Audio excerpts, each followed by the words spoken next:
ನಮಸ್ಕಾರ. ಕೂಜಳ್ಳಿ ಟೈಮ್ಸ್ ನ ವೀಕ್ಷಕರಿಗೆ ಮಾತುಕತೆ ಕಾರ್ಯಕ್ರಮಕ್ಕೆ ಸ್ವಾಗತ.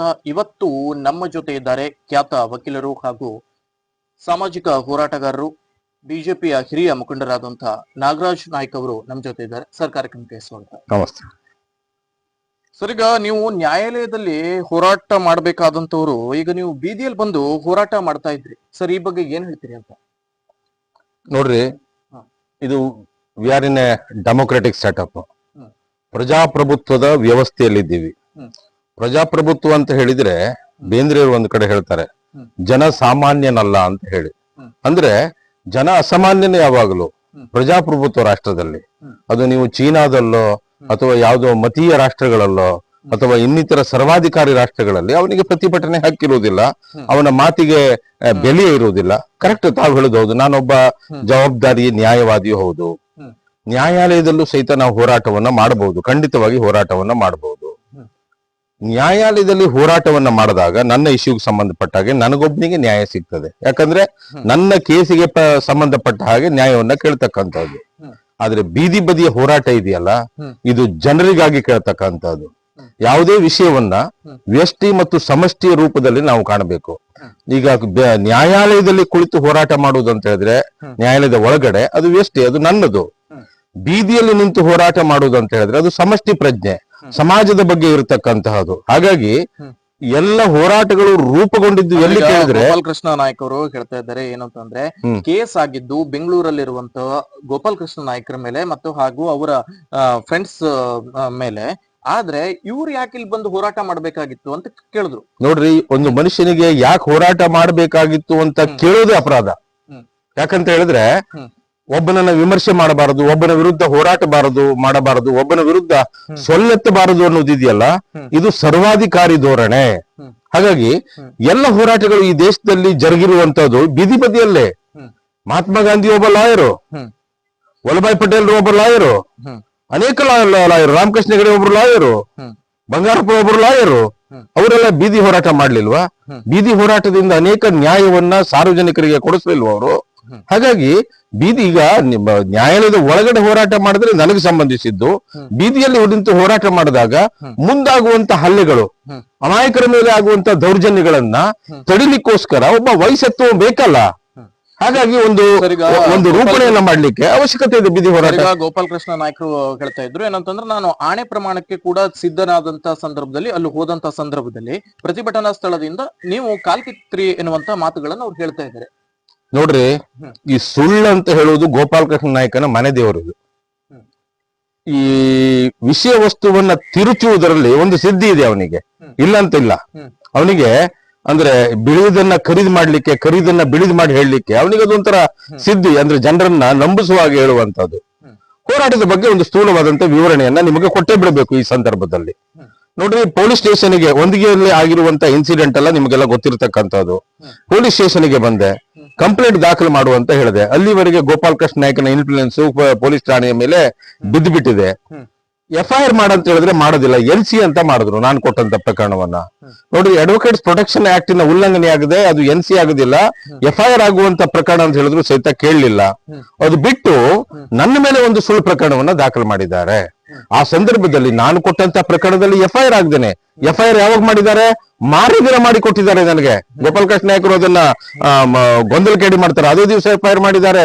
ಇವ್ರು ಹೋರಾಟ ಮಾಡ್ಬೇಕಾಗಿರೋದು ಏನಕ್ಕೆ ಬಂತು ಅಂತ ಕೇಳ್ತಾರೆ. ಮಾರನೇ ದಿನ FIR ಮಾಡ್ಕೊಂಡ್ ಬಂದು ಕೊಟ್ಟಿದ್ದಾರೆ ಅವರಿಗೆ. ಅರ್ಥ ಆಯ್ತು ಅವ್ರಿಗೆ, ಪೊಲೀಸರಿಗೆ, ಇದು FIR ಮಾಡ್ಲಿಲ್ಲ ಅಂತ ಹೇಳಿದ್ರೆ ಸಮಸ್ಯೆ ಆಗ್ತದೆ ಅಂತ ಹೇಳಿ ಮಾರನೇ ದಿನ FIR ಮಾಡಿದ್ದಾರೆ. ಯಾಕಂದ್ರೆ ಇವ್ನು ಇನ್ಫ್ಲೂಯೆನ್ಸ್ಗೊಳಗಾಗಿ FIR ಮಾಡಿರ್ಲಿಲ್ಲ. ಅದ್ರ ಬಿಟ್ಟು ನಮ್ಮೆಲ್ಲ ಒಂದು NC ಮಾಡಿದ್ದಾರೆ. ನಾನೇನ್ ಮಾಡಿದ್ದೀನಿ ಅಂತ ಪೊಲೀಸರಿಗೆ ಕೇಳಿದೆ. ಹಾಗಾಗಿ ಮಧ್ಯರಾತ್ರಿ ಸುಮಾರು 1 ರಿಂದ 1:15 ಗಂಟೆಗೆ ಧರಣಿ ಕೂತ್ನ ನಾನು. ಯಾವಾಗ? 6ನೇ ತಾರೀಕಿಗೆ 7 ಮತ್ತು 8ಕ್ಕೆ ಒಟ್ಟು ಇದು 8 ದಿನದ ಅವಿರತವಾದಂತ ಒಂದು ಹೋರಾಟ. 2 ದಿನ ನಾನು ಅನ್ನ ಸತ್ಯಾಗ್ರಹ ಮಾಡ್ಲಿಲ್ಲ, ಹೋರಾಟ. ಸ್ಪಂದಿಸದೇ ಇದ್ದಾಗ ಲೆಟ್ ಮಿ ಕಂಪ್ಲೀಟ್ ಪ್ಲೀಸ್. ಸ್ಪಂದಿಸದೇ ಇದ್ದಾಗ ಆ ನಂತರ 6 ದಿನ ಇದೆಯಲ್ಲ ಅನ್ನ ಸತ್ಯಾಗ್ರಹವನ್ನ ಮಾಡಿದೆ. ಪ್ರಾರಂಭದಲ್ಲಿ 2 ದಿನ ಏನಿದೆಯಲ್ಲ ಆವಾಗಲೇ ಅವನು ಗೋಪಾಲ್ ಕೃಷ್ಣ ನಾಯ್ಕ ಬಂದಿದ್ದಾನೆ ಅಂತ ಹೇಳ್ತಕ್ಕಂಥದ್ದು. ತಾನು ಬಂದಾಗ ಇವರು ಇರಲಿಲ್ಲ ಅಂತ ಹೇಳಿ. ನಮಗೆ ಅಹೋರಾತ್ರಿ ಏನು ಧರಣಿ ಮಾಡುವಂತ ಉದ್ದೇಶ ಇರಲಿಲ್ಲ. ಅನ್ನ ಸತ್ಯಾಗ್ರಹ ನಾವು ಯಾವಾಗಲಿಂದ ಶುರು ಮಾಡಿದೀವಲ್ಲ, ಆವಾಗ ನಾವು ಅಹೋರಾತ್ರಿ ಧರಣಿಯನ್ನ ಮಾಡಿದೀವಿ. ಅನ್ನದ ಆಹಾರ ವಸ್ತುಗಳನ್ನ ಬಿಟ್ಟಿದೀವಿ. ಆ 2 ದಿನ ವಿಶ್ರಾಂತಿಗಾಗಿ ನಾವು ಹೋಗಿದ್ದೀವಿ. 2 ದಿನ ತಾನು ಇರ್ಲಿಲ್ಲ ಅಂತ ಹೇಳಿದ್ರೆ ರಾತ್ರಿ 9 ಗಂಟೆಗೆ ಬಂದು ನಾವ್ಯಾರು ಇರ್ಲಿಲ್ಲ ಅಂತ ಹೇಳಿದ್ರೆ. ಸರ್, ಈಗ ಏನಂತಂದ್ರೆ ಒಂದಿಗೆ ಅನ್ನುವಂತ ಯಕ್ಷಗಾನ ಕಾರ್ಯಕ್ರಮಕ್ಕೆ ನಿಮ್ಗೆ ಆಹ್ವಾನ ಪತ್ರಿಕೆಯಲ್ಲಿ ನಿಮ್ ಕರೆದಿದ್ದೆ, ನೀವು ಹೋಗಿದ್ರಿ ಅನ್ನುವಂತ ಮಾತುಗಳನ್ನ ಅವರು ವ್ಯಕ್ತಪಡಿಸಿದ್ದಾರೆ. ನಾನು ಹೇಳಿದ್ನಲ್ಲ, ಸುಳ್ಳುಗಳನ್ನ ಪೋಣಿಸುವುದರಲ್ಲಿ ಬಹುಶಃ ಈಗ ಅಂಕೋಲಿಯಲ್ಲಿ ಅವರನ್ನ ಮೀರಿಸಿದವರು ಯಾರೂ ಇಲ್ಲ. ನೋಡ್ರಿ, ಒಂದಿಗೆ ಅಂತ ಹೇಳುವುದು ಸಾಂಸ್ಕೃತಿಕವಾಗಿ ಶ್ರೀಮಂತರಾದ ಊರು. ಸುಮಾರು 65 ದಿವಂಗತ ಕಲಾವಿದರ ಹೆಸರಿನಲ್ಲಿ ಕಾರ್ಯಕ್ರಮ ಆಗಿತ್ತು.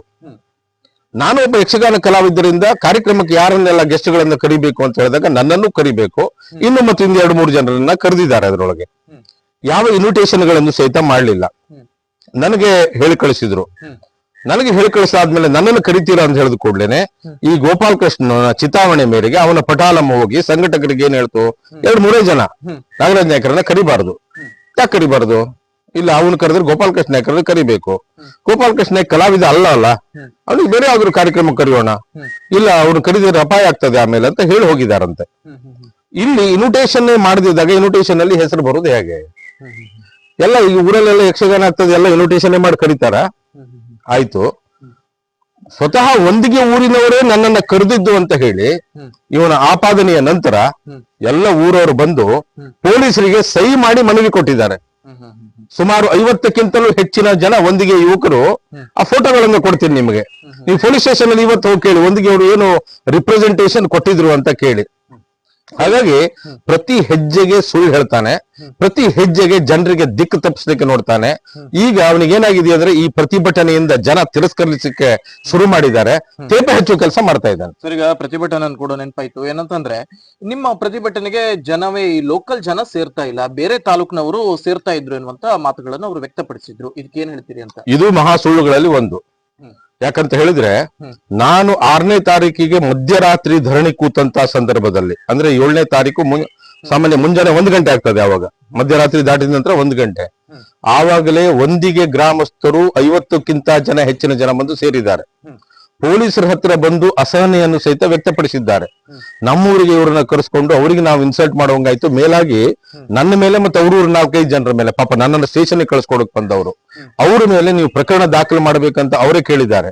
ಬೆಳಿಗ್ಗಾದ ನಂತರ ತಂಡೋಪತಂಡವಾಗಿ ಅಂಕೋಲದವರು ಮತ್ತು ಇಡೀ ಜಿಲ್ಲೆಯವರು, ರಾಜ್ಯ ಮಟ್ಟದಲ್ಲೂ ನಂತರ ಅದು ಚಾಲನೆಯನ್ನು ತೆಗೆದುಕೊಂಡಿತು. ಇಡೀ ಜಿಲ್ಲೆಯವರು ಬಂದು ಸ್ಪಂದಿಸಿದ್ದಾರೆ. ಅದಕ್ಕೂ ಸಹಿತ ಫೋಟೋಗಳನ್ನ ಕೊಡ್ತೀನಲ್ಲ ನಾನು.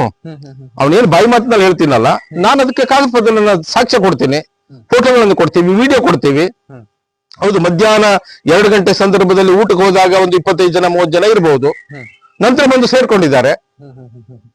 ತಂಡೋಪತಂಡವಾಗಿ ಹಳ್ಳಿಯ ಜನ ಬಂದು ಸೇರ್ಕೊಂಡು ತಮ್ಮ ಒಂದು ಬೆಂಬಲವನ್ನ ವ್ಯಕ್ತಪಡಿಸಿದ್ದಾರೆ. ಇನ್ನೊಂದು, ಯಾವ ಕಾರ್ಯಕ್ರಮಕ್ಕೂ ಯಾವ ಹೋರಾಟಕ್ಕೂ ನಾನು ದುಡ್ಡು ಕೊಟ್ಟು ಜನರನ್ನ ಕರೆದವನಲ್ಲ. ಕಾರವಾರದಲ್ಲಿ ಮೆಡಿಕಲ್ ಕಾಲೇಜ್ ಹೋರಾಟ ಸಮಿತಿ ಅಧ್ಯಕ್ಷನಾಗಿದ್ದೆ ನಾನು. ಸುಮಾರು ಒಂದು ಮಳೆಗಾಲದಲ್ಲಿ ಸುಮಾರು 15,000ಕ್ಕಿಂತ ಹೆಚ್ಚಿನ ಜನರನ್ನ ಸೇರಿಸಿದ್ವಿ. 1 ಪೈಸೆ ದುಡ್ಡು ಯಾರಿಗೆ ಕೊಡ್ಲಿಲ್ಲ. ಅಲ್ಲ, ನಾನು ಏನಂತದ್ದು, ಇಂಥ ಮಾತುಗಳನ್ನ ಆಡ್ಲಿಕ್ಕೆ ಶಿಕ್ಷಣ ಸಂಸ್ಕಾರ ಇವೆರಡೂ ಸಹಿತ ಬೇಕಾಗ್ತದ ಸರ್. ಇದು ಸರ್, ಈಗ ಶಿಕ್ಷಣ ಸಂಸ್ಕಾರ ಅಂತಂದ್ರೆ ಯಾಕೆ ಈ ಮಾತನ್ನ ವ್ಯಕ್ತಪಡಿಸಿದ್ರಿ ಅಂತ? ಅಲ್ಲ, ಶಿಕ್ಷಣ ಅಂತ ಹೇಳಿದ್ರೆ ಅವನಿಗೆ ಶಿಕ್ಷಣನೇ ಇಲ್ಲ ಅಂತ ನಾನು ಹೇಳುದಿಲ್ಲ. ಒಳ್ಳೆ ಶಿಕ್ಷಣನೇ ಇದೆ ಅವನಿಗೆ. ಯಾಕಂದ್ರೆ ಅವನಿಗೆ ನೀವು ಕೇಳಬೇಕು, ಸುಮಾರು 30-35 ವರ್ಷಕ್ಕೆ SSLC ಕಂಪ್ಲೀಟ್ ಮಾಡುವಂತ ಅವಶ್ಯಕತೆ ನಿನಗೇನು ಬಂತಪ್ಪ? ಏನು ಮಹಾನ್ ಮೇಧಾವಿ ಅಂತ ಹೇಳ್ಕೊಳ್ತೀಯಲ್ಲಪ್ಪ. ಎಲ್ಲದರ ಬಗ್ಗೆ ಬಹಳ ವಿಸ್ತೃತವಾಗಿ ಮಾತಾಡಿ ಬೇರೆಯವ್ರನ್ನ ಹಂಗಿಸುವುದು, ಮಾತಿನಲ್ಲಿ ಟೀಕಿಸುವುದು. ಬಹುಶಃ ನಾನು ನನ್ನ ಜೀವನದಲ್ಲಿ ಇನ್ನೊಬ್ಬನನ್ನ ವ್ಯಂಗ್ಯ ಮಾಡಿರುವಂತದ್ದು, ಒಬ್ಬ ಪಕ್ಷದ ಕಾರ್ಯಕರ್ತನಾಗಿ ವಿಮರ್ಶೆ ಮಾಡಿದ್ದೇನೆ, ವ್ಯಂಗ್ಯ ಮಾಡಿದ್ದಿಲ್ಲ. ಅವನ ಮಾತಿನಲ್ಲಿ ಪ್ರತಿ ಮಾತನ್ನು ನೋಡಿ ವ್ಯಂಗ್ಯ ಮಾಡುವುದು, ಕಾಲೆಳೆಯುವುದು. ಗೋಪಾಲಕೃಷ್ಣ ನಾಯ್ಕರನ್ನೇ ಕೇಳಿ, ನೀವು ಅಗಸೂರ್ನಲ್ಲಿ ಓದ್ದವರು, ಜೈಹಿಂದ್ ಹೈಸ್ಕೂಲಿಗೆ ಒಂದ್ ಸ್ವಲ್ಪ ದಿನ ಟ್ರಾನ್ಸ್ಫರ್, ಅಲ್ಲಿಂದ ಏಕಾಏಕಿಯಾಗಿ ಚಂಡಿ ಹೈಸ್ಕೂಲಿಗೆ ನೀವು ಅಡ್ಮಿಷನ್ ತಗೊಳ್ಬೇಕಾದದ್ದು ಯಾಕೆ ಬಂತು? ಚಂಡಿ ಹೈಸ್ಕೂಲ್ ನಿಂದ ಸೆಂಟರ್ ನಿಂದ SSLC ಪರೀಕ್ಷೆಯನ್ನ ಬರಿಬೇಕಾಗಿರೋದು ಯಾಕೆ ಬಂತು? ಬೇರೆಯವ್ರು ಕೋಆಪರೇಟಿವ್ ಸೊಸೈಟಿ ಲೋನ್ ತಗೊಂಡದ್ ಕೇಳ್ತೀರಾ? ಗೋಪಾಲಕೃಷ್ಣ ನಾಯ್ಕರು SSLC ಹೇಗೆ ಪಾಸ್ ಆದ್ರು ಹೇಗೆ ಬರೆದ್ರು ಅನ್ನೋದನ್ನ ತನಿಖೆಗೆ ಹಚ್ಚಿದ್ರೆ ಅವ್ರು ಶಿಕ್ಷಣ ಸಚಿವರೇ ಉತ್ತರ ಕೊಡ್ಬೇಕಾಗ್ತದೆ. ಅಂದ್ರೆ ಏನಾಗಿದೆ ಅಲ್ಲ, ಅದು ಕ್ಲಿಯರ್ ಆಗ್ಬಿಡ್ಲಿ. ನಾಳೆ ಈಗ ಕಾಂಗ್ರೆಸ್ನಿಂದ MLA ಆಗಿ ಮತ್ತೆ ಉನ್ನತ ಶಿಕ್ಷಣ ಸಚಿವನಾಗುವಂತ ಕಾಲ ಬಂತು, ಅವ್ರು ತಮ್ಮ ಶಿಕ್ಷಣದ ಹಿನ್ನೆಲೆ ಬಗ್ಗೆ ಅವರು ಕ್ಲಾರಿಫೈ ಮಾಡ್ಬಿಡ್ಲಿ. ಅಲ್ಲ ಸರ್, ಈಗ ಎಷ್ಟೋ ಜನ ಶಿಕ್ಷಣದ ಹೊರತಾಗಿಯೂ ಕೂಡ ಉತ್ತಮವಾದಂತ ಸಾಧನೆ ಮಾಡಿದಂತ ನೋಡ್ರಿ, ನಾನು ಏನ್ ಹೇಳ್ತೀನಿ, ಶಿಕ್ಷಣ ಸಂಸ್ಕಾರ ಎರಡು ಶಬ್ದವನ್ನ ಬಳಸಿದ್ದೀನಿ ನಾನು. ಕಾಂಗ್ರೆಸ್ ನಲ್ಲಿ ಒಬ್ಬ ಕಾಮರಾಜ್ ನಾಡರ್ ಅಂತ ಹೇಳಿ ತಮಿಳುನಾಡಿನ ಮುಖ್ಯಮಂತ್ರಿಗಳಾಗಿದ್ರು. ಇವತ್ತು ಸಹಿತ ಈ ದೇಶ ಕಂಡಂತ ಅತ್ಯುತ್ತಮ ಮುಖ್ಯಮಂತ್ರಿಗಳಲ್ಲಿ ಒಬ್ರು ಅವ್ರು ಕಲ್ತದ್ದು ಎಷ್ಟು ಕೇಳಿದ್ರೆ 4ನೇ ಕ್ಲಾಸೇ. ಶಿಕ್ಷಣದ ಜೊತೆಗೆ ಅವರಿಗೆ ಸಂಸ್ಕಾರ ಸಹಿತ ಇತ್ತು. ಶಿಕ್ಷಣನೇ ಇರ್ಬೇಕಂತ ಇಲ್ಲ, ಬದ್ಧತೆ ಇರಬೇಕು. ಒಬ್ಬ ಮನುಷ್ಯ ಬುದ್ಧಿವಂತನಾಗಿರ್ಬೇಕಂತ ಇಲ್ಲ, ಜ್ಞಾನಿ ಬಹಳ ದೊಡ್ಡ ಜ್ಞಾನಿನೇ ಆಗಿರ್ಬೇಕಂತ ಇಲ್ಲ.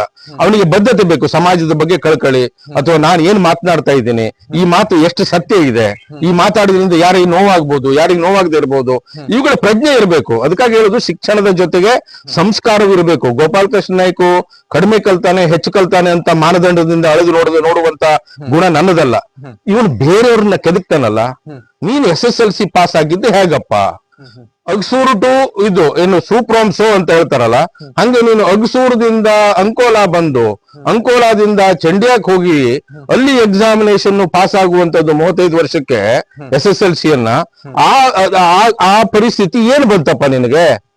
ಅದನ್ನ ಒಂದು ಇದಕ್ಕೆ ಹಚ್ಚಿದ್ರೆ, ಇನ್ವೆಸ್ಟಿಗೇಷನ್ ಹಚ್ಚಿದ್ರೆ ಅದೇ ಒಂದು ಎಪಿಸೋಡ್ ಆಗ್ತದೆ ಮಾರೇ. ಸುಮ್ಮನೆ ಬಾಯ್ ಬಿಡಿಸಬೇಡಿ ಇವನ್ನೆಲ್ಲ. ಸರ್, ಈಗ ಗೋಪಾಲ್ ಕೃಷ್ಣ ಅವರ ನಾಯಕ್ ಅವರ ಮೇಲಾದಂತ ಹಲ್ಲೆ ಪ್ರಕರಣವನ್ನ ನೀವು ದಿಕ್ಕು ತಪ್ಪಿಸಲು ಒಂದು ತಂತ್ರವನ್ನ ಹೂಡಿದ್ರಿ ಒಂದಿಷ್ಟು ಜನ ಸೇರಿ.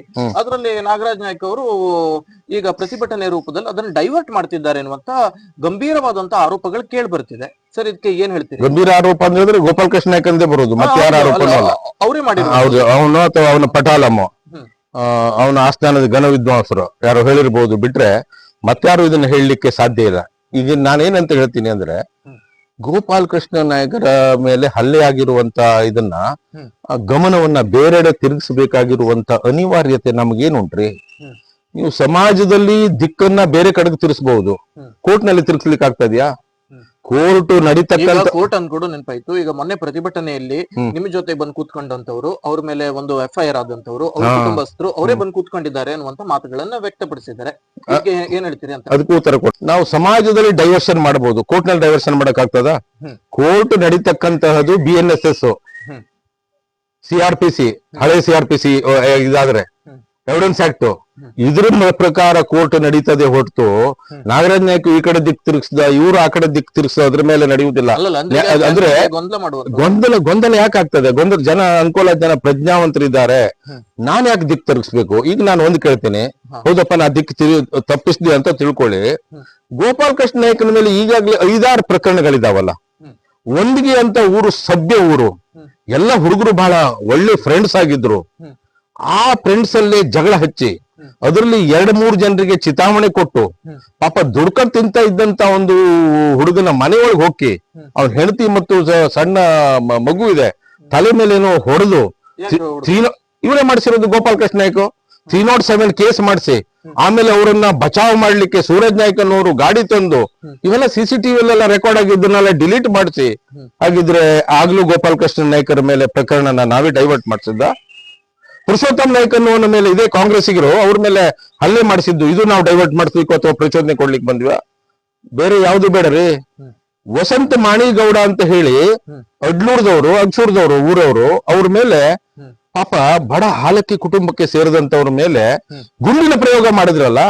ವಸಂತ ಮಾಣಿಗೌಡಗೂ ನಾನೇ ಚಿತಾವಣೆ ಮಾಡಿದ್ದ? ಅಂದ್ರೆ ಯಾಕೆ ಮಾಡಿದ್ರು? ವಸಂತ ಮಾಣಿಗೌಡ್ ನನ್ನ ಸಂಬಂಧಿಕನ ಅಥವಾ ನಮ್ಮ ಊರವರ ಅಥವಾ ನಮ್ಮ ಹತ್ರ ಬಿಸ್ನೆಸ್ ಇದೆಯಾ, ಏನಿದೆ? ನಮ್ ಕಕ್ಷಿಗಾರರವರು, ನನಗೆ ಯಾರಂತಾನೆ ಗೊತ್ತಿರ್ಲಿಲ್ಲ ವಸಂತ ಮಾಣಿಗೌಡ. ಈ ಗುಂಡಿನ ಮೊತ್ತ ಅಂಕೋಲಾದಲ್ಲಿ ಬ್ರಿಟಿಷರ ಗುಂಡಿನ ಮೊರತ ಆದ್ಮೇಲೆ ಈಗ ಗುಂಡಿನ ಮೊರತ ಆಗಿರುವಂತದ್ದು. ಹಾಲಕ್ಕಿ ಒಕ್ಕಲಿಗರ ಮೇಲೆ, ಪಾಪ ಬಡ ಹುಡುಗನ ಮೇಲೆ ನೀವು ಗುಂಡಿನ ಮೊರತ ಮಾಡ್ತೀರಿ, ಅನಿವಾರ್ಯತೆ ಇತ್ತ? ಇದನ್ನು ನಾನೇ ಚಿತಾವಣೆ ಕೊಟ್ನ? ಇದು ಗೋಪಾಲ್ ಕೃಷ್ಣ ನಾಯ್ಕ ಹೇಳ್ಕೊಳ್ತಕ್ಕಂಥದ್ದು. ಇವನು ಪ್ರಕರಣ ಏನು ಡೈವರ್ಷನ್ ಮಾಡ್ಬೇಕನ್ನೋದಿಲ್ಲ, ಇವನೇ ಡೈವರ್ಷನ್ ಮಾಡ್ತಾ ಇರ್ತಾನೆ. ಸರ್, ಈಗ ಗೋಪಾಲ್ ಕೃಷ್ಣ ನಾಯ್ಕ ಅವರು ರಾಜಕಾರಣದಲ್ಲಿ ಸಕ್ರಿಯವಾಗಿರುವುದರಿಂದ ನಿಮ್ಗೇನಾದ್ರೂ ಒಂದು ಅಸೂಯೆ ಇದೆಯಾ ಅಂತ? ಸ್ವಾಮಿ, ಯಾಕೆ ಅಸೂಯೆಯನ್ನು ಮಾಡ್ಬೇಕು ಅಂದ್ರೆ, ಈ ಕ್ಷೇತ್ರದಲ್ಲಿ ಆ, ಈಗ ನೀವು ಕೂಡ ಒಂದು ಬಿಜೆಪಿ ಮುಖಂಡರಾಗಿದ್ರಿ. ಹ್ಮ್ ಈಗ ಅವರು ನಿಮ್ದೇ ಸಮಾಜದವರು, ಹ್ಮ್ ಒಂದು ಅವರು ಕೂಡ ಒಂದು ಪ್ರಬಲವಾಗಿ ಬೆಳೀತಾ ಇದ್ದಾರೆ. ಹ್ಮ್ ಅದನ್ನೆಲ್ಲ ನಿಮ್ಗೆ ಏನಾದ್ರು ಒಂದು ಅಸೂಯೆ ಇದೆಯಾ ಅಂತ? ಗೋಪಾಲಕೃಷ್ಣ ನಾಯ್ಕನವರು ನಮ್ಮ ಸಮುದಾಯಕ್ಕೆ ಸೇರಿದಂತವರು ಹ್ಮ್. ಅನೇಕ ಜನ ರಾಜಕಾರಣಿಗಳಿದ್ದಾರೆ ಅಂಕೋಲದಲ್ಲಿ, ಕಾರವಾರದಲ್ಲಿ. ಹ್ಮ್. ಯಾರೆಲ್ಲ ಇದ್ದಾರೆ? ಅನೇಕ ಜನ. ಹ್ಮ್. ನೀವು ಜಗದೀಶ್ ನಾಯ್ಕ ಮೊಗಟ ಇದ್ದಾರೆ. ಅವರು ಒಂದು ಸುಜ- ಬಿಜೆಪಿಯವಷ್ಟೇ ಸೀಮಿತ. ಏನ್ ಯಾರು ಹೇಳಿದವರು? ಅವರು ಸಹಿತ ಆಕಾಂಕ್ಷಿನೇ ಆಗಿದ್ರು ಒಂದ್ ಕಾಲದಲ್ಲಿ. ಹ್ಮ್. ಸುಜಾತ ಗಾಂವ್ಕರ್ ಅವರು ಇದ್ದಾರೆ. ಹ್ಮ್.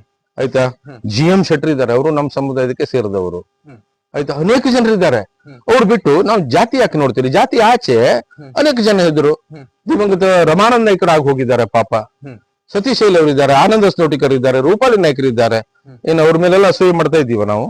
ಅಲ್ಲಲ್ಲ, ಈಗ ಇವರು ನೋಡ್ರಿ, ಹ. ಯಾವ ಲೆಕ್ಕದಲ್ಲೂ ಇವ್ ನಮ್ಗೆ ಪ್ರತಿಸ್ಪರ್ಧಿ ಅಂತ ಅನ್ಕೊಂಡ್ಲೇ ಇಲ್ಲ ನಾವು. ಹ. ಈಗ ಹ್ಮ್.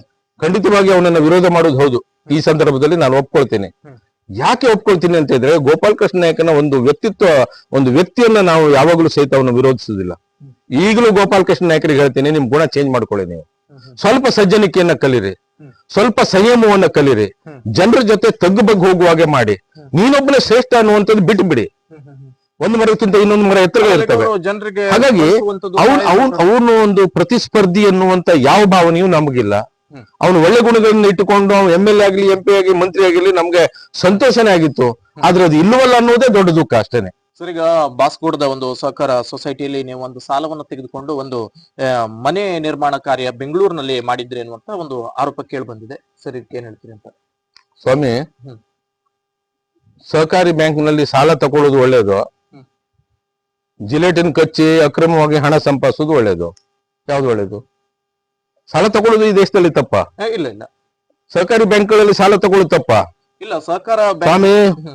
ನಾನು ಅಕ್ರಮವಾಗಿ ಹಣ ತಕೊಂಡ್ರೆ ಹ್ಮ್. ಸಾಲ ಕೊಡುವಂತ ಬ್ಯಾಂಕ್ಗಳನ್ನೇ ಹಾಕ್ಬಿಡ್ತಿದ್ದೆ ನಾನು.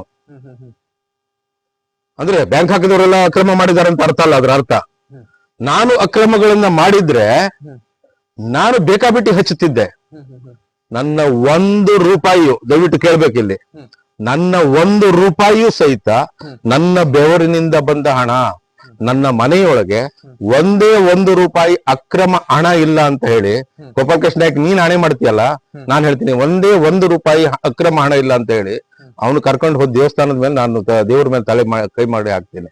ಯಾಕಂದ್ರೆ ನಾನು ಮನಸ್ಸಿನಿಂದ, ಹೃದಯದಿಂದ, ನಾನು ದೈಹಿಕವಾಗಿ ನಾನು ತುಂಬಾ ಸ್ವಚ್ಛ ಇದ್ದೀನಿ ನಾನು. ಹಾಗಾಗಿ ಕೋಆಪರೇಟಿವ್ ಸೊಸೈಟಿಯಲ್ಲಿ ಸಾಲ ಪಡ್ಕೊಂಡೆ, ಹೌದು ಪಡ್ಕೊಂಡಿದ್ದೀನಿ. ಏನೀಗ ನಿಯಮದ ಪ್ರಕಾರ ಪಡ್ಕೊಂಡಿದ್ದೀನಿ. ರೈತರ ಬ್ಯಾಂಕ್ನಲ್ಲಿ ಅದು ಹೇಗೆ ಸಾಲ ಕೊಡ್ತೀವಿ? ಕೋಆಪರೇಟಿವ್ ಅಲ್ಲಿ ಬಾಸ್ಕೋಟ್ ಸೊಸೈಟಿಯ ಬಯಲಾಗಳನ್ನ ನೋಡಿದ್ದೀರಾ? ಅಲ್ಲಿಯೂ ಸಹಿತ ರೈತಾಭಿಯ ಹೊರತಾಗಿ ಇನ್ನಿತರ ಇನ್ನಿತರ ಉದ್ದೇಶಗಳಿಗೆ ಸಾಲ ಕೊಡ್ಲಿಕ್ಕೆ ಅಲ್ಲಿ ವ್ಯವಸ್ಥೆ ಇದೆ. ಸಾಲ ನಿಯಮ ಸಾಲ ತಗೊಂಡಿದ್ದೀನಿ, ಏನ್ ತಪ್ಪಿದೆ? ಸಾಲ ತೀರಿಸ್ತಾನೂ ಇದ್ದೀನಿ, ಸಾಲ ಡಿಫಾಲ್ಟರ್ ಆಗಿದ್ದೀನ? ಮತ್ತೆ ಆ ಸಂಸ್ಥೆಯನ್ನ ಕಟ್ಟಿದವರು ನನ್ನ ಅಜ್ಜನನ್ನು ಸೇರಿಸಿ ನಮ್ಮೂರವ್ರಿ, ಫೌಂಡರ್ ಮೆಂಬರ್ಸ್. ಸರ್ಕಾರದಿಂದ ಅನುದಾನವನ್ನ ತಗೊಳ್ತಾ ಇಲ್ಲ ರೀ ಅದು. ಹಂಗಂತ ನಮ್ಮ ಅಜ್ಜದಿರೆಲ್ಲ ಫೌಂಡರ್ ಮೆಂಬರ್ಸ್ ಅಂತ ಹೇಳಿ ಬೇಕಾಬಿಟ್ಟಿ ಸಾಲನ್ನು ಕೊಡುವಂತದ್ದಲ್ಲ. ನಿಯಮಗಳನ್ನ ಪಾಲಿಸಿ ಕೊಟ್ಟಿದ್ದಾರೆ, ತೊಂದರೆ ಏನಿದೆ? ಸರ್, ಈಗ ಸತತವಾಗಿ 8 ದಿವಸಗಳ ಕಾಲ ಉಪವಾಸ ಸತ್ಯಾಗ್ರಹಗಳನ್ನ ನೀವು ಕೈಗೊಂಡ್ರಿ. ನೀವೊಂದು ಅನ್ನ ಸತ್ಯಾಗ್ರಹಗಳನ್ನ ಕೂಡ ಮಾಡಿದ್ರಿ. ಸರ್, ಇದರಿಂದ ಏನು ಸಾಧನೆ ಮಾಡಿದ್ರಿ ಅಂತ? ಉಗಾಂಡದಲ್ಲಿ ಇದಿ ಅಮೀನ್ ಅನ್ನುವಂತ ವ್ಯಕ್ತಿ ಇದ್ದ.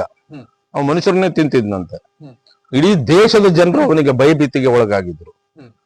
ಆದ್ರೆ ಜನ ಜಾಗೃತಿಯನ್ನ ಮಾಡ್ಲಿಕ್ಕೆ ಒಂದು ದೀಪದ ಅವಶ್ಯಕತೆ ಇರ್ತದೆ.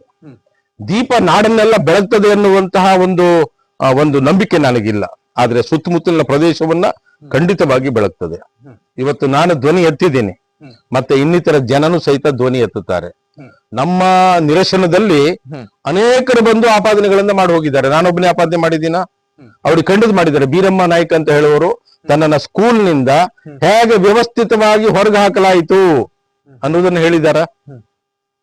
ಬೇಡ ರೀ, ಗೋಪಾಲಕೃಷ್ಣ ನಾಯ್ಕರ ಮೇಲೆ ಹಲ್ಲೆ ಆಯ್ತು ಅಂತ ಹೇಳಿದ್ರಲ್ಲ, ಹಲ್ಲೆ ಆದ ದಿನ ಅವರನ್ನ ಆರ್ಯ ಮೆಡಿಕಲ್ ಸೆಂಟರ್ಗೆ, ಹಾಸ್ಪಿಟಲ್ಗೆ ಸೇರಿಸಿದ್ರು. ಅಲ್ಲಿ ಡಾಕ್ಟರ್ ಮೇಲೆ ಗಲಾಟೆ ಮಾಡಿ ಅಲ್ಲಿ ದಬ್ಬಾಳಿಕೆ ಮಾಡ್ಲಿಕ್ಕೆ ಹೋಗಿರುವಂತದ್ದು CCTVಯಲ್ಲಿ ರೆಕಾರ್ಡ್ ಆಗಿದೆಯಂತೆ. ಅಲ್ಲ, ಅದು ಯಾಕೆ ಮಾಡಿದ್ರು ಅಂತವ್ರು?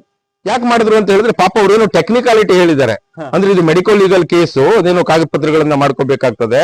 ಈ ಹಲ್ಲೆಗಿಲ್ಲಿ ಅಂತ ಹೇಳ್ಕೊಂಡು ಬಂದಿರುವಂತ ಕೇಸ್ಗಳಿಗೆಲ್ಲ MLC ಅಂತ ಹೇಳ್ತಾರೆ, ಮೆಡಿಕಲ್ ಲೀಗಲ್ ಕೇಸ್ ಅಂತ ಹೇಳಿ. ಇವನು ಮೆಡಿಕಲ್ ಓದಿದ್ರು ಗೊತ್ತಾಗ್ತಿತ್ತು ಅವನಿಗೆ ಅದು ಏನು ಅಂತ, ಮೆಡಿಕಲ್ ಲೀಗಲ್ ಕೇಸ್ ಅಂತ ಹೇಳಿ. ಹೌದು, ಅದನ್ನ ಮಾಡ್ಲಿಕ್ಕೂ ಏನೋ ಒಂದು ಹೇಳಿದ್ದಾರೆ, ಒಂದು ತಾಂತ್ರಿಕತೆಯ ಬಗ್ಗೆ ಹೇಳಿದ್ದಾರೆ. ಟ್ರೀಟ್ಮೆಂಟ್ ಚಾಲೂ ಇದೆ. ಡಾಕ್ಟರ್ಗಳ ಮೇಲೆ ನಿಮ್ಮ ಹಾಸ್ಪಿಟ್ಲಿಗೆ ಹಾಗೆ ಮಾಡ್ಬಿಡ್ತೀನಿ ಹೀಗೆ ಮಾಡ್ತೀನಿ ಸುಳ್ಳ ಕೇಳಿ ಗೋಪಾಲಕೃಷ್ಣ ನಾಯ್ಕರಿಗೆ ಇದೊಂದು ಆಣೆ ಮಾಡ್ಲಿಕ್ಕೆ ಹೇಳ್ರಿ. ಗೋಪಾಲಕೃಷ್ಣ ನಾಯ್ಕರಿಗೆ ಇನ್ನೊಂದ್ಸಲ ಇಂಟರ್ವ್ಯೂ ಕರೀರಿ, ಗನ್ ಹಾರಿಸುದು ಸುಳ್ಳು ಕರೆನೋ ಅಂತ ಹೇಳಿ, ಮತ್ತೆ ಗೋಳಿ ಗಣಪತಿ ಮೇಲೆ ಬಂದು ಆಣೆ ಮಾಡ್ಲಿಕ್ಕೆ ಹೇಳ್ರಿ. ಗೋಪಾಲಕೃಷ್ಣ ನಾಯ್ಕನಿಗೆ ಒಂದಿ ಹುಡುಗರಿಗೆ ಹೊಡೆಸಿದ್ದು ಮಾಡಿದ್ದು, ಆಮೇಲೆ ಆ ಪ್ರಕರಣ ನಂಚಾಕ್ಲಿಕ್ಕೆ ಪ್ರಯತ್ನ ಮಾಡಿದ್ದು ಸುಳ್ಳು ಕರೆನೋ ಕೇಳ್ರಿ. ಪುರುಷೋತ್ತಮ ನಾಯ್ಕನ ಮೇಲೆ ಹಲ್ಲೆ ಮಾಡ್ಲಿಕ್ಕೆ ಹೋದ್ ಸುಳ್ಳು ಕರೆನೋ ಕೇಳ್ರಿ. ಪಾಪ ಒಬ್ಬ ಜನಪ್ರಿಯ ರಾಜಕಾರಣಿಯಾಗಿರುವಂತ ಉದಯ್ ಡೋಂಗರ್ನ ಮೇಲೆ ಬಲಪ್ರಯೋಗವನ್ನ ಮಾಡ್ಲಿಕ್ಕೆ ಹೋಗಿರೋದು ಸುಳ್ಳು ಕರೆಯೋ ಅಂತ ಕೇಳ್ರಿ. 1 ಗಂಟೆ ರಾತ್ರಿಗೆ ನಮ್ಮ ಹೆಗಡೆ ಅನ್ನೋರ ಮನೆಗೆ, ಅವ್ರ ಹೆಂಡತಿ ಮಕ್ಕಳಿದ್ದಾರೆ, ಅವ್ರ ಮನೆಗೆ ಹೋಗಿ ಧಮಕಿ ಕೊಟ್ಟಿರೋದು ಸುಳ್ಳು ಕರೆ ಅಂತ ಕೇಳ್ರಿ. ಸ್ವಾಮಿ, ಯಾವ್ದೋ ಒಂದು ವಿಷಯಕ್ಕೆ ನಾನು ಹೇಳಿದ್ ಯಾವ್ದು ಒಂದಿಗೆ ಪ್ರಕರಣದಲ್ಲಿ ನೀನ್ ಹಸ್ತಕ್ಷೇಪ ಮಾಡಿಲ್ಲ, ನೀನ್ ಮಾಡಿಲ್ಲ ಅಂತ ಹೇಳಿದ್ರೆ ಗೋಡೆ ಗಣಪತಿ ಮುಟ್ಟು ಅಂತ ಹೇಳಿದ್ದೆ, ನಾನು ಬರ್ತೀನಿ ಅಂತ ಹೇಳಿಲ್ಲ. ನೀನ್ ಮುಟ್ಬಲ್ಲಿ ಯಾಕೆ ಹೇಳಿದ್ದೆ? ನಾನು ಎಲ್ಲ ಮೊದಲನೇ ದಿವಸ ಮಾರನೇ ದಿವಸ ನಾವೇನು ಇಲ್ಲಾಗಿದ್ದಾವಲ್ಲ ಆ ಸ್ಥಳದಲ್ಲಿ ಬಂದು ಯಾರು ಇಲ್ಲ, ನೀನ್ ಪಲಾಯನ ಮಾಡ್ಲಿಕ್ಕೆ ನೀನೇನ್ ದೊಣ್ಣೆ ಹಾಕಿಲ್ಲ, ನೀನ್ ಬೆದರ್ಕೊಂಡು ಓಡ್ಲಿಕ್ಕೆ. ನೋಡ್ರಿ, ಯಾರಿಗೂ ಬೆದರುವಂತ ಅವಶ್ಯಕತೆ ಇಲ್ಲ. ಇದು ಮೀಟರ್ ಇದೆಯಲ್ಲ, ಇದು ಫೀಸು, ಇದು ಸ್ವಚ್ಛ ಆಗಿದ್ದಾಗ, ಇದು ಗಟ್ಟಿಯಾಗಿದ್ದಾಗ ಯಾರಿಗೂ ಭಯಪಡಬೇಕಾದಂತ ಅವಶ್ಯಕತೆ ಇರುವುದಿಲ್ಲ. ಅಲ್ಲ, ಈಗ ಅವರು ಏನಾದ್ರು ಅಲ್ಲಿ ಪ್ರತಿಭಟನಾ ಸ್ಥಳಕ್ಕೆ ಬಂದಾಗ ನಿಮ್ ಸಂಪರ್ಕ ಮಾಡುವಂತ ಏನಾದ್ರು ಕೆಲಸ ಮಾಡಿ ನನಗೆ ಫೋನ್ ಹಚ್ಚಬಹುದಿತ್ತಲ್ಲ, ಯಾಕೆ ಫೋನ್ ಹಚ್ಚಲಿಲ್ಲ? ಯಾರಿಗಾರ ಕೇಳ್ಬಹುದಿತ್ತಲ್ಲ, ಎಲ್ಲಿದ್ದಾರೆ ನಾಗರಾಜ್ ನಾಯ್ಕರು ಅಂತ ಹೇಳಿ, ಯಾಕೆ ಮಾಡ್ಲಿಲ್ಲ? ನಾನ್ ಯಾವಾಗ್ಲೂ ಹಣೆ ಪ್ರಮಾಣಕ್ಕೆ ಬರ್ತೀನಿ ಅಂತ ಹೇಳಿಲ್ರಿ, ಬರಬಾರ್ದು ಅಂತ ಏನಿಲ್ಲ. ನೀವು ಹೇಳದಂತ ಹಣೆ ಪ್ರಮಾಣ ಮಾಡ್ತೀನಿ, ನಾನು ಬರಬಾರ್ದು ಅಂತ ಇಲ್ಲ. ಹೇಳಿದ್ರಲ್ಲ, ಅಕ್ಕಪಕ್ಕದಲ್ಲೆಲ್ಲ ಕ್ಲೈಂಟ್ಗಳನ್ನೇ ಕುಳಿಸ್ಕೊಂಡಿದ್ರು, ಇವ್ರನ್ನೇ ಕುಳಿಸ್ಕೊಂಡಿದ್ರು, ಅವ್ರನ್ನೇ ಕುಳಿಸ್ಕೊಂಡಿದ್ರು ಅಂತ ಹೇಳ್ತಿರಲ್ಲ. ನೀವು ಕಾರವಾರದಲ್ಲಿ ಪ್ರೆಸ್ ಮೀಟ್ ಮಾಡಿದ್ಯಲ್ಲಪ್ಪ, ಪ್ರೆಸ್ ಮೀಟ್ ಮಾಡಿದ್ಯಲ್ಲ, ನಿನ್ನ ಸಂಗಡ ಆರೋಪಿಗಳಾದಂತವ್ರನ್ನ ಒಬ್ಬರನ್ನ ಬಿಟ್ಟು ಆರೋಪಿಗಳಾದಂತವ್ರನ್ನ, ಇದೇ ಕೇಸ್ನಲ್ಲಿ ಆರೋಪಿಗಳಾದಂತವ್ರನ್ನೇ ಕುಳಿಸ್ಕೊಂಡಿದ್ಯಾ. ಅಕ್ರಮ ಮರಳು ದಂಧೆಯಲ್ಲಿ ಕಿಂಗ್ ಪಿನ್ ಆಗಿರುವಂತ ವ್ಯಕ್ತಿಯನ್ನ ಕುಳಿಸ್ಕೊಂಡಿದ್ಯಾ. ಹರಿಜನರ ಜಮೀನ್ ತಗೊಂಡು ಮನೆ ಕಟ್ಟಿ ಅವ್ರನ್ನ ಓಡಿಸಿದಂತ ವ್ಯಕ್ತಿಯನ್ನ ಕುಳಿಸ್ಕೊಂಡಿದ್ಯಾ. ಎಷ್ಟುಗಳು ಬೇಕು? ಬ್ಯಾಡ್ರಿ. ಇವನ ಕೇಸ್ನಲ್ಲಿ ಆರೋಪಿ ಆಗಿರುವಂತ ಮಂಜುನಾಥ್ ಗಣಪತಿ ನಾಯಕ್, ನೇರವಾಗಿ ಹೇಳ್ತೀನಿ, ಮರ್ಡರ್ ಕೇಸ್ನಲ್ಲಿ ಆರೋಪಿ ಆಗಿರ್ಲಿಲ್ವಾ ಕೇಳಿ? ಕಳೆದ 25-30 ವರ್ಷಗಳ ಹಿಂದೆ ಅಂಕೋಲಾದಲ್ಲಿ ಒಂದು ಮರ್ಡರ್ ಆಯಿತು. ಬಡ ಹಾಲಕ್ಕಿ ಕುಟುಂಬಕ್ಕೆ ಸೇರಿದಂತ ಒಬ್ಬ ಚಿಕ್ಕ ಬಾಲಕನ ಮರ್ಡರ್ ಆಗಿತ್ತು. ಅದಕ್ಕೆ ಸೇರಿದಂತ ಆರೋಪಿಯಾಗಿರುವಂತವನ ಸಂಗಡ ಯಾಕೆ ತಿರುಗ್ತಿ ಅಂತ ಹಣೆ ಪ್ರಮಾಣ ಮಾಡ್ತೀಯಾ? ಹೌದು, ಆ ವ್ಯಕ್ತಿಯು ಸಹಿತ ನಮಗ್ ದೂರದಿಂದ ಸಂಬಂಧಿಕನೇ ಅಲ್ಲ ಅಂತ ಏನ್ ಹೇಳುದಿಲ್ಲ. ನಾ ತಿರ್ಗಲ್ಲ ಅವನ ಸಂಗಡ, ನೀ ತಿರುಗ್ತಿಯಲ್ಲ ನೀನು, ಅದಕ್ಕೆ ಹಣೆ ಪ್ರಮಾಣ ಮಾಡ್ತೀಯಾ ಅಂದ್ರೆ ಹೌದ್ರಿ, ನನ್ನ ಕಕ್ಷಿಗಾರ ಯಾರೋ ಬಂದಿರ್ಬೋದು ಧರಣಿಗೆ, ನಾನು ಯಾರಿಗೂ ಇನ್ವಿಟೇಷನ್ ಕೊಟ್ಟು ಕರೆದಿಲ್ರಿ, ನನ್ ಜೊತೆ ಬಂದು ಕೂತ್ಕೊಂಡಿದ್ದಾರೆ. ನಾಳೆ ನಿಮ್ಗೆ ನನ್ನ ಮೇಲೆ ಅಭಿಮಾನ ಇದ್ರೆ ಬಂದು ಕೂತ್ಕೊಳ್ತೀರಿ. ವರದಿಗಾರರ ಕರೆದಿದ್ದೀರಿ ಅಂತ ಹೇಳ್ಬಿಟ್ರೆ ಬರಬಾರ್ದಂತ ಇದೆಯಾ? ಈಗ ನೀವು ರಾಜಕಾರಣಿ ಎನ್ನುವುದಕ್ಕಿಂತ ಒಂದು ಸಾಮಾಜಿಕ ಹೋರಾಟದಲ್ಲಿ ಗುರುತಿಸಿಕೊಂಡಿದ್ರಿ. ಅನೇಕರಿಗೆ ನೀವೊಂದು ವಕೀಲ ವೃತ್ತಿಯಿಂದ ಅನೇಕ ಜನರಿಗೆ, ಒಂದು ಬಡವರಿಗೂ ಕೂಡ ನೀವು ನ್ಯಾಯವನ್ನ ಕೊಡಿಸುವಂತ ಕೆಲಸ ಮಾಡಿದ್ರಿ. ಸರಿ, ಇಂತ ಹೋರಾಟಗಳು ಇದೆಲ್ಲ ನಿಮ್ಗೆ ಬೇಕಿತ್ತ ಅಂತ ಅನಿಸ್ತಾ ಇದೆ ನಿಮ್ಗೆ? ನೋಡ್ರಿ, ತಾವು ಹೌದು ಸತ್ಯ. ನಾನು ಸಹಿತ ಕೆಲವು ಆತ್ಮಾವಲೋಕನವನ್ನ ಮಾಡ್ಕೊಂಡಿದ್ದೀನಿ. ಏನಂತ ಹೇಳಿದ್ರೆ, ನನಗೂ ಸಹಿತ ಅನೇಕ ಸಲ ಆ ಪ್ರಶ್ನೆಗಳು ಮೂಡ್ತವೆ. ಈ ಬೇಸಿಗೆಯಲ್ಲಿ ಇದು ಬೇಕಿತ್ತ? ಯಾಕಂತ ಹೇಳಿದ್ರೆ, ಬೇಸಿಗೆ ರಜೆ ಅಂದ್ರೆ ನನಗೂ ಕುಟುಂಬ ಇದೆ, ಮಕ್ಕಳಿದ್ದಾರೆ. ಮಕ್ಕಳು ಅಪ್ಪ ಅಲ್ಲಿ ಹೋಗೋಣ, ಟೂರಿಗೆ ಇಲ್ಲಿ ಹೋಗೋಣ, ಇಂಥ ಕಡೆ ಇಂಥ ದೇವಸ್ಥಾನಕ್ಕೆ ಹೋಗೋಣ ಅಂತೆಲ್ಲ ಹೇಳಿದ್ರು. ಟಿಕೆಟ್ ಎಲ್ಲ ಬುಕ್ ಮಾಡ್ಕೊಂಡಿದ್ದೆ, ಆದ್ರೆ ಹೋಗ್ಲಿಕ್ಕೆ ಆಗಿಲ್ಲ. ಕುಟುಂಬಕ್ಕೆ ಮಕ್ಕಳಿಗೆ ಪಾಪ ಅವ್ರ ಜೊತೆ ಬೆರೀಲಿಕ್ಕೆ ಆಗ್ಲಿಲ್ಲ. ನನಗೂ ಸಹಿತ ದುಃಖ ಇದೆ. ನನಗೂ ಸಹಿತ ಗೆಳೆಯರ ಜೊತೆ ಎಲ್ಲ ತಿರುಗಾಡೋದಿತ್ತು. ನನಗೂ ಸಹಿತ ಕೆಲವೊಂದು ಅಧ್ಯಯನ ಮಾಡ್ಲಿಕ್ಕೆ ಇತ್ತು. ನನಗೂ ಸಹಿತ ಪೆಂಡಿಂಗ್ ಇರುವಂತ ಕೆಲಸಗಳನ್ನ ಮುಗಿಸ್ಕೊಳ್ಳೋದಿತ್ತು. ಕೋರ್ಟ್ ಕೇಸ್ಗಳೆಲ್ಲ ಹೌದು, ಎಲ್ಲ ಮುಗಿಸ್ಕೊಳ್ಳೋದಿತ್ತು. ಇದು ಸ್ವಾರ್ಥ. ಆದ್ರೆ ಎಲ್ಲರೂ ಸಹಿತ ವಸ್ತ್ರಾಪಹರಣದ ಪಾಂಡವರಾದ್ರೆ ದ್ರೌಪದಿಗೆ ನ್ಯಾಯ ಕೊಡುವವರು ಯಾರು ಸ್ವಾಮಿ? ಭೀಷ್ಮ ಹೇಳ್ತಾರೆ, ಅದು ಉಪ್ಪು ತಿಂದ್ಬಿಟ್ಟಿದ್ದೀನಿ ದುರ್ಯೋಧನಂದು, ನನಗೆ ಅದು ಋಣ ಉಂಟು, ನಾನು ಏನು ಮಾಡ್ಲಾರೆ. ದ್ರೋಣರು ಹಂಗೆ ಹೇಳಿದ್ರು, ಕೃಪರು ಹಂಗೆ ಹೇಳಿದ್ರು. ಆದ್ರೆ ದ್ರೌಪದಿಗೆ ನ್ಯಾಯ ಕೊಡೋರು ಯಾರು? ನನ್ನನ್ನು ಶ್ರೀಕೃಷ್ಣ ಪರಮಾತ್ಮನಿಗೆ ನಾನು ಹೋಲಿಸ್ಕೊಳ್ಳೋದಿಲ್ಲ. ನೋ, ನಾನಲ್ಲ. ಆದ್ರೆ ಪ್ರಜಾಪ್ರಭುತ್ವ ವ್ಯವಸ್ಥೆಯಲ್ಲಿ ಅನ್ಯಾಯಗಳನ್ನ ನೋಡಿ ಪ್ರತಿಭಟಿಸ್ಲಿಲ್ಲ ಅಂತ ಹೇಳಿದ್ರೆ ನಾನು ಅದಕ್ಕೆ ಶಾಮೀಲು ಅಂತ ಅರ್ಥ. ಗೋಪಾಲಕೃಷ್ಣ ನಾಯ್ಕ ಅಂದ್ರೆ ನಂದು ವೈಯಕ್ತಿಕದ ಪ್ರಶ್ನೆ ಅಲ್ಲ. ನನಗೆ ಆ ಮಕ್ಕಳಿಗೆ ಚಿತಾವಣೆ ಕೊಟ್ಟು ಅಲ್ಲಿ ಫಂಕ್ಷನ್ ಅನ್ನ ಹಾಳು ಮಾಡ್ಲಿಕ್ಕೆ ಮಾಡಿ ಅವಾಶಬ್ದದಿಂದ ಕರೆಯುವಂತ ಒಂದು ವ್ಯವಸ್ಥೆಯನ್ನ ಮಾಡುದು ಅವ ಅಲ್ಲಿ ಸಫಲನಾದ ಅಂತ ತಿಳ್ಕೊಳ್ಳಿ. ಆದ್ರೆ ಇದು ಇನ್ನಿತ ವ್ಯಕ್ತಿಗಳಿಗಾದ್ರೆ ನೋಡಿ, ಒಂದು 29 ವರ್ಷಗಳಿಂದ ವೃತ್ತಿಯಲ್ಲಿದ್ದೀನಿ ನಾನು, ಒಂದು ಕಪ್ಪು ಚುಕ್ಕೆ ತಕೊಂಡವನಲ್ಲ.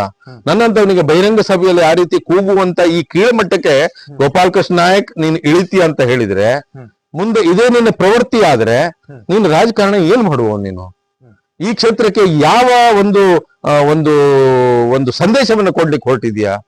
ಇದನ್ನ ನಾನೇ ಪ್ರಶ್ನೆ ಮಾಡ್ಲಿಲ್ಲ ಅಂತ ಹೇಳಿದ್ರೆ, ಯಾಕಂತ ಹೇಳಿದ್ರೆ ಬೇರೆಯವ್ರ ಮಕ್ಕಳನ್ನ ಬಾವಿಗೆ ದೂಡಿ ಆಳಾಳಿಯುವಂತದ್ದಲ್ಲ. ನಾನು ಬೆಳಬೇಕು ಸ್ವತಃ. ನಾನೊಬ್ಬ ವಾದಿಯಾಗಿದ್ದೀನಿ.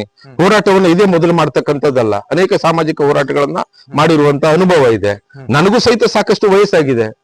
ನನಗೂ 50 ವಯಸ್ಸು ದಾಟಿದೆ ಈಗ. ನನಗೆ ತಿಳಿತಲ್ಲ, ನನಗೂ ಸಹ ಸಾಮಾಜಿಕ ಜವಾಬ್ದಾರಿಗಳಿದ್ದಾವೆ. ಸುಮ್ಮನೆ ಬಾಯಿ ಬಲದ ವಾದ ಮಾಡಿ ಭಾಷಣ ಮಾಡಿ ಪ್ರಯೋಜನ ಇಲ್ಲ. ಎಲ್ಲ ಭಾಷಣ ಚೂರರಾಗ್ತಾ ಹೋದ್ರೆ ಸಮಾಜವನ್ನು ಕಾಯುವವರು ಯಾರು? ಹಾಗಾಗಿ ನಾನು ಈ ಪ್ರತಿಭಟನೆಯಲ್ಲಿ ತೊಡಗಿಸಿಕೊಂಡದ್ದು ಒಳ್ಳೇದಾಯ್ತು. ದೇವನೂರು ಮಾದೇವರು ಹೇಳಿದಾರಲ್ಲ, ಎದೆಗೆ ಬಿದ್ದ ಅಕ್ಷರ ಭೂಮಿಗೆ ಬಿದ್ದ ಬೀಜ ಎಂದೂ ಸಹಿತ ವ್ಯರ್ಥ ಆಗುದಿಲ್ಲ ಅಂತ ಹೇಳಿ, ನನ್ನ ಹೋರಾಟಕ್ಕೆ ತಕ್ಷಣವೇ ಪರಮೇಶ್ವರರು ಬರೆದಿದ್ರು ಸಹಿತ ಹೋಮ್ ಮಿನಿಸ್ಟರ್, ಆ ಪರಮೇಶ್ವರನಿಗೆ ಇದು ಮೆಚ್ಚುಗೆ ಕೆಲಸ ಆಗಿದೆ ಅನ್ನುವಂತ ಭಾವನೆ ನನಗಿದೆ. ಇದು ಒಂದಲ್ಲ ಒಂದಿನ ಫಲ ಕೊಡ್ತದೆ ಈ ಬೀಜನು ಸಹಿತ, ಖಂಡಿತವಾಗಿ. ನಿಮ್ಮ ಹೋರಾಟಕ್ಕೆ ಇವರು ಸಂಸದರು ಕೂಡ ಬಂದಿದ್ರು, ವಿಧಾನ ಪರಿಷತ್ನ ಸದಸ್ಯರು ಕೂಡ ಫೋನ್ ಮೂಲಕ ನಿಮ್ಗೆ ಬೆಂಬಲಗಳನ್ನ ಸೂಚಿಸಿ ಹೋರಾಟವನ್ನು ಕೈಬಿಡಿ ಅಂತ ಅನೇಕ ಜನ ಬಂದಿದ್ರು ಸರ್.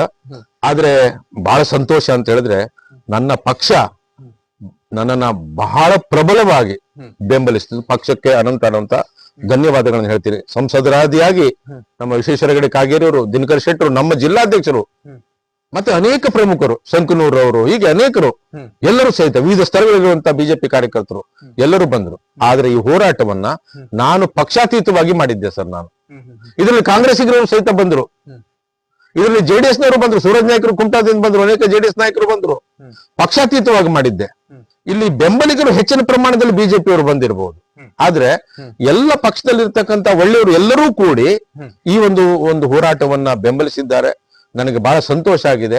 ಮುಂದಿನ ದಿನಗಳಲ್ಲಿ ಅನ್ಯಾಯ ಆದಾಗ ನೋಡ್ತಾ ಕೂತ್ಕೊಳ್ಳೋದಕ್ಕಿಂತ, ಎಲ್ಲೋ ಪೇಪರ್ ಸ್ಟೇಟ್ಮೆಂಟ್ ಕೊಟ್ಕೊಂಡು ಕೂತ್ಕೊಳ್ಳೋದಕ್ಕಿಂತ, ಕೆಲವಷ್ಟು ಸಾಮಾಜಿಕ ಚಟುವಟಿಕೆಗಳಲ್ಲಿ ಒಂದು ಪರೇಶ್ ಮಸ್ತ ಗಲಾಟೆ ಆಯ್ತು. ಎಷ್ಟೋ ಜನ ಅಮಾಯಕ ಯುವಕರ ಮೇಲೆ ಆದಂತ ಕೇಸ್ಗೆ ಕೂಡ ನೀವು ನ್ಯಾಯ ಕೊಡಿಸುವಂತ ಕೆಲಸ ಮಾಡಿದ್ರಿ. ಅದ್ರ ಜೊತೆ ನೀವು ಒಂದಿಷ್ಟು ಜನರಿಗೆ ನೀವು ಫೀಸ್ ಅನ್ನು ಕೂಡ ತಗೊಳ್ಳಿಲ್ಲ ಅನ್ನುವಂತ ಮಾತುಗಳಿದೆ. ಬಹಳಷ್ಟು ಆರ್ಥಿಕವಾಗಿ ಕಷ್ಟ ಇದೆ ಅಂತವರಿಗೆ. ಸರ್, ಇದ್ದ ನಿಮ್ಮ ವಕೀಲ ವೃತ್ತಿಯ ಸೇವೆ ಬಗ್ಗೆ ಹೇಳೋದಾದ್ರೆ?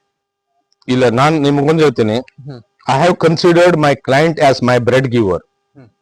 ನನ್ನ ಕಕ್ಷಿದಾರ ನನಗೆ ಅನ್ನ ಕೊಡುವಂತ ಒಬ್ಬ ದೇವರು, ಹಾಗಂತಾನೆ ನಾನು ಕನ್ಸಿಡರ್ ಮಾಡ್ತಕ್ಕಂಥ. ಕಕ್ಷಿಗಾರನಿಗೆ ಎಂದೂ ಸಹಿತ ನಾನು ಮೋಸ ಮಾಡಿಲ್ಲ. ಎಷ್ಟು ಶ್ರಮ ವಹಿಸಬೇಕು ಅಷ್ಟು ಶ್ರಮ ವಹಿಸಿದ್ದೀನಿ ಅವ್ರ ಪರವಾಗಿ. ನನ್ನ ಕಕ್ಷಿಗಾರರು ನನಗೆ ಅನ್ನ ಕೊಡುವರಂತ ತಿಳ್ಕೊಂಡಿದ್ದೀನಿ. ಹಾಗಾಗಿ ಇವತ್ತು ಎಲ್ಲೇ ಹೋದ್ರು ಸಹಿತ ನನ್ನ ಕಕ್ಷಿಗಾರರು ಇಡೀ ಜಿಲ್ಲೆಯಾದ್ಯಂತ ತುಂಬಿದ್ದಾರೆ, ರಾಜ್ಯಕ್ಕೂ ಸಹಿತ ವ್ಯಾಪಿಸ್ತಾ ಇದ್ದಾರೆ. ಈಗ ಉಚ್ಚ ನ್ಯಾಯಾಲಯಗಳಲ್ಲಿ ಸಹಿತ FIR ಆಗ್ತಾ ಇರೋದ್ರಿಂದ ಅಲ್ಲೂ ಸಹಿತ ವ್ಯಾಪಿಸಿದ್ದಾರೆ.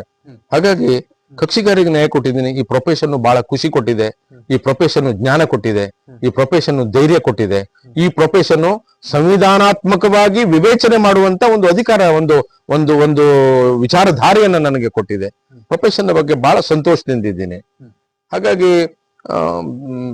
ಒಬ್ಬ ನ್ಯಾಯವಾದಿ ಹೋರಾಟ ಮಾಡುವುದಕ್ಕೆ ವಿಶೇಷವಾದಂತ ಒಂದು ಅರ್ಥ ಇರ್ತದೆ. ಯಾಕಂದ್ರೆ ಕಾನೂನನ್ನು ತಿಳ್ಕೊಂಡು ಹೋರಾಟ ಮಾಡ್ತಾನೆ, ಸಂವಿಧಾನಾತ್ಮಕವಾಗಿ ಹೋರಾಟ ಮಾಡ್ತಾನೆ.